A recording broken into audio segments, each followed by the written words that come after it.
ओम श्री गणेशाय नमः। ओम नमः शिवाय। नमस्कार प्रिय भक्तगणों, सर्वप्रथम आप सभी को माता अन्नपूर्णा के व्रत की हार्दिक शुभकामनाएं। यह व्रत अगहन यानी मार्गशीर्ष मास में शुक्ल पक्ष की प्रतिपदा से शुरू होकर 21 दिनों तक किया जाता है। इस व्रत में अगर व्रत ना कर सकें तो एक समय भोजन करके भी व्रत का पालन किया जा सकता है। इस व्रत में सुबह घी का दीपक जलाकर माता अन्नपूर्णा की कथा पढ़ें और भोग लगाएं। इस व्रत को करने से आयु, लक्ष्मी और श्रेष्ठ संतान की प्राप्ति होती है। अन्नपूर्णा व्रत के प्रभाव से पुरुष को पुत्र, पौत्र तथा धन का वियोग कभी नहीं होता। जो इस उत्तम व्रत को करते हैं उनकी श्री लक्ष्मी सदैव बनी रहती है। उनके लक्ष्मी का कभी विनाश नहीं होता।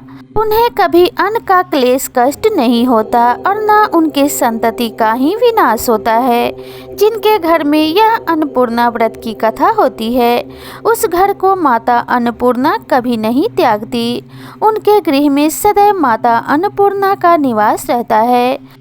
माता अन्नपूर्णा की विधि विधान से पूजा करने के बाद उनसे हाथ जोड़कर हृदय से विनती करते हुए प्रार्थना करें कि हे माता, तुम तीनों लोकों का लालन पालन करने वाली हो। मैं तुम्हारी दास अथवा दासी हूँ, इसलिए हे माता, तुम मुझे श्रेष्ठ वरदान प्रदान कर मेरी रक्षा करो। फिर अन्नपूर्णा व्रत की कथा सुने, गुरु को दक्षिणा प्रदान करें। इस प्रकार से विधि विधान से पूजा करने से माता अन्नपूर्णा प्रसन्न होती हैं और जातक की सभी मुरादें पूरी करती हैं। इसलिए विधि विधान से और प्रेम पूर्वक माता अन्नपूर्णा का ध्यान एवं पूजन करने के बाद उनकी कथा का श्रवण अवश्य करना चाहिए। तो कथा को शुरू करने से पहले प्रेम पूर्वक बोलिए ओम श्री गणेशाय नमः। एक समय की बात है, काशी निवासी धनंजय की पत्नी का नाम सुलक्षणा था। उससे अन्य सभी सुख प्राप्त थे, केवल निर्धनता ही उसके दुख का कारण थी। यह दुख उसे हर समय सताता था। एक दिन सुलक्षणा अपने पति से बोली, स्वामी, आप कुछ उद्यम करो तो काम चले। इस प्रकार कब तक काम चलेगा? सुलक्षणा की बात धनंजय के मन में बैठ गई और वह उसी दिन विश्वनाथ शंकर जी को प्रसन्न करने के लिए बैठ गया और कहने लगा, हे देवाधिदेव विश्वेश्वर, मुझे पूजा पाठ कुछ नहीं आता, केवल तुम्हारे भरोसे बैठा हूँ। इतनी विनती करके वह 2-3 दिन भूखा प्यासा बैठा रहा। यह देखकर भगवान शंकर ने उसके कान में अन्नपूर्णा अन्नपूर्णा अन्नपूर्णा इस प्रकार 3 बार कहा। यह कौन क्या कह गया? इसी सोच में धनंजय पड़ गया कि मंदिर से आते जाते ब्राह्मणों को देखकर पूछने लगा, पंडित जी, अन्नपूर्णा कौन है? ब्राह्मणों ने कहा, तू अन्न छोड़ बैठा है, सो तुझे अन्न की ही बात सूझती है। जा घर जाकर अन्न ग्रहण कर। धनंजय घर गया, स्त्री से सारी बात कही। वह बोली, नाथ, चिंता मत करो, स्वयं शंकर जी ने यह मंत्र दिया है, वे स्वयं ही खुलासा करेंगे। आप फिर जाकर उनकी आराधना करो। धनंजय फिर जैसा का तैसा पूजा में बैठ गया।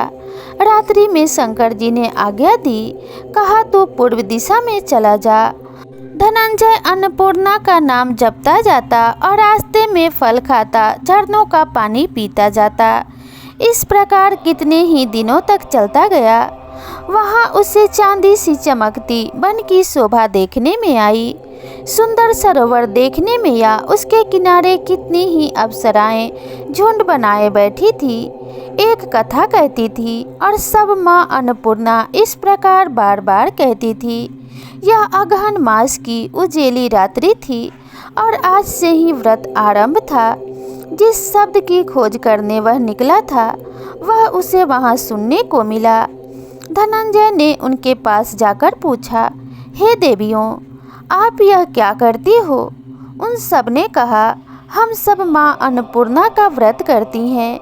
उनकी बात सुनकर धनंजय कहने लगा, व्रत करने से क्या होता है? यह व्रत किसी ने किया भी है? इसे कब किया जाए? यह व्रत कैसा है और इसकी विधि कैसी है? मुझसे भी कहो। वे कहने लगी, इस व्रत को कोई भी कर सकता है। इस व्रत को करने के लिए 21 दिन तक 21 गांठ का सूत लेना चाहिए। 21 दिन यदि ना बने तो एक दिन ही उपवास करें। यह भी ना बने तो केवल कथा सुनकर प्रसाद लें। निराहार रहकर कथा कहें। कथा सुनने वाला कोई ना मिले तो पीपल के पत्तों को रख सुपारी या घृत कुमारी वृक्ष के सामने कथा कहें। दीपक को साक्षी मानकर सूर्य, गाय, तुलसी या महादेव को बिना कथा सुनाए मुख में दाना ना डालें। यदि भूल से कुछ पड़ जाए तो एक दिवस फिर उपवास करें। व्रत के दिन क्रोध ना करें और झूठ ना बोलें। धनंजय बोला, इस व्रत को करने से क्या होगा? वे कहने लगी, इसके करने से अंधों को नेत्र मिले, लूलों को हाथ मिले, निर्धन के घर धन आए, बाझों को संतान मिले, मूर्खों को विद्या आए। जो जैसी कामना करता है माँ उसकी इच्छा पूरी करती है। वह कहने लगा, बहनों, मेरे घर भी धन नहीं है, विद्या नहीं है, कुछ भी तो नहीं है। मैं तो दुखिया ब्राह्मण हूँ। मुझे इस व्रत का सूत दोगी? हाँ भाई, तेरा कल्याण हो, तुझे हम ये सूत दे देंगे। तो ये सूत ले और व्रत का मंगल सूत ले। धनंजय ने व्रत किया। व्रत पूरा हुआ। तभी सरोवर में से 21 खंड की सुवर्ण सीढ़ी हीरा मोती जड़ी हुई प्रकट हुई। धनंजय जय अन्नपूर्णा कहता जाता था। इस प्रकार कितनी ही सीढ़ियाँ उतर गया तो क्या देखता है कि करोड़ों सूर्य के समान प्रकाशमान अन्नपूर्णा का मंदिर है। उसके सामने स्वर्ण सिंहासन पर माता अन्नपूर्णा विराजमान है। सामने भिक्षा हेतु शंकर भगवान खड़े हैं। देवांगनाएं चंवर डुलाती हैं। कितनी ही हथियार बांधे पहरा देती हैं। धनंजय दौड़कर जगदम्बा के चरणों में गिर गया। देवी उसके मन का कलेश जान गई। धनंजय कहने लगा, माता, आप तो अंतर्यामी हो, आपको अपनी दशा क्या बताऊं? माता बोली, मेरा व्रत किया है, जा संसार में तेरा कल्याण होगा, यह संसार तेरा सत्कार करेगा। माता ने धनंजय की जीवा पर बीज मंत्र लिख दिया। अब तो उसके रोम रोम में विद्या प्रकट हो गई। इतने में क्या देखता है कि वह काशी विश्वनाथ के मंदिर में खड़ा है। माँ का वरदान ले धनंजय घर आया। सुलक्षणा से सब बात कही। माता जी के कृपा से उसके घर में संपत्ति उमड़ने लगी। छोटा सा घर बहुत बड़ा गिना जाने लगा। जैसे शहद के छत्ते में मक्खियाँ जमा होती हैं, उसी प्रकार अनेक सगे संबंधी आकर उसकी बड़ाई करने लगे। कहने लगे, इतना धन और इतना बड़ा घर, सुंदर संतान नहीं, तो इस कमाई का भोग कौन करेगा? सुलक्षणा से संतान नहीं है, इसलिए तुम दूसरा विवाह करो। अनिच्छा होते हुए भी धनंजय को दूसरा विवाह करना पड़ा और सती सुलक्षणा को सौत का दुख उठाना पड़ा। इस प्रकार दिन बीतते गए। फिर अगहन मास आया।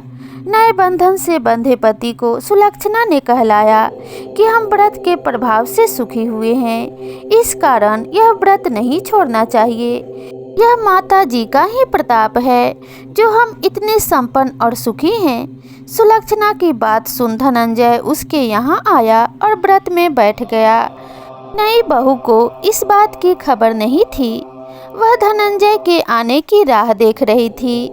दिन बीतते गए और व्रत पूर्ण होने में 3 दिवस बाकी थे कि नई बहू को खबर पड़ी कि उसके मन में ईर्ष्या की ज्वाला दहकने लगी थी। सुलक्षणा के घर आ पहुंची और उसने वहां पे भगदड़ मचा दी। वह धनंजय को अपने साथ ले गई। नए घर में धनंजय को थोड़ी देर के लिए निद्रा ने आ दबाया। इसी समय नए बहू ने उसका व्रत सूत तोड़कर आग में फेंक दिया। अब तो माताजी का कोप जाग गया। घर में अकस्मात आग लग गई। सब कुछ जलकर खाक हो गया। सुलक्षणा जान गई और पति को फिर अपने घर ले आई। नई बहू रूठकर पिता के घर जा बैठी। पति को परमेश्वर मानने वाली सुलक्षणा बोली, नाथ, घबराना नहीं, माता जी की कृपा अलौकिक है। पुत्र को पुत्र हो जाता है पर माता को माता नहीं होती। अब आप श्रद्धा और भक्ति से आराधना शुरू करो, वे जरूर हमारा कल्याण करेंगी। धनंजय फिर माता के पीछे पड़ गया। फिर वहीं सरोवर सीढ़ी प्रकट हुई, उसमें माँ अन्नपूर्णा कहकर वह उतर गया। वहाँ जा माता जी के चरणों में रुदन करने लगा। माता प्रसन्न हो बोली, यह मेरी स्वर्ण की मूर्ति ले और उसकी पूजा करना, फिर तू सुखी हो जाएगा। जा, तुझे मेरा आशीर्वाद है। तेरी स्त्री सुलक्षणा ने श्रद्धा से मेरा व्रत किया है, उसे मैंने पुत्र दिया है। धनंजय ने आंखें खोली तो खुद को काशी विश्वनाथ के मंदिर में खड़ा पाया। वहाँ फिर उसी प्रकार से घर को आया और इधर सुलक्षणा के दिन चढ़े और महीने पूरे होते ही उसने सुंदर पुत्र को जन्म दिया। गांव में आश्चर्य की लहर दौड़ गई। इस प्रकार उसी गांव के निसंतान सेठ के पुत्र होने पर उसने माता अन्नपूर्णा का मंदिर बनवा दिया। उसमें माता जी धूमधाम से पधारी। यज्ञ किया गया। धनंजय के मंदिर में आचार्य का पद दे दिया। जीविका के लिए मंदिर की दक्षिणा और रहने के लिए बड़ा सुंदर सा भवन दिया। धनंजय स्त्री पुत्र सहित वहां रहने लगा। माता जी के चढ़ावे में भरपूर आमदनी होने लगी। इधर नई बहू के पिता के घर डाका पड़ा, सब लूट गया। वे भीख मांगकर पेट भरने लगे। सुलक्षणा ने यह सुना तो उन्हें बुलवा भेजा, अलग घर में रख लिया और उनके अन्न वस्त्र का प्रबंध कर दिया। धनंजय, सुलक्षणा और उसका पुत्र माता जी की कृपा से आनंद से रहने लगे। माता जी ने जैसे इनके भंडार भरे, वैसे ही सबके भंडार भरना। जय हो माँ अन्नपूर्णा की। माँ अन्नपूर्णा आपका घर धन वैभव और सुख समृद्धि से भर दे। अन्नपूर्णा सभी के घर में निवास करे, इसी कामना के साथ आपसे विदा लेते हैं। मिलते हैं नई वीडियो में नई कहानी के साथ। तब तक के लिए राधे राधे।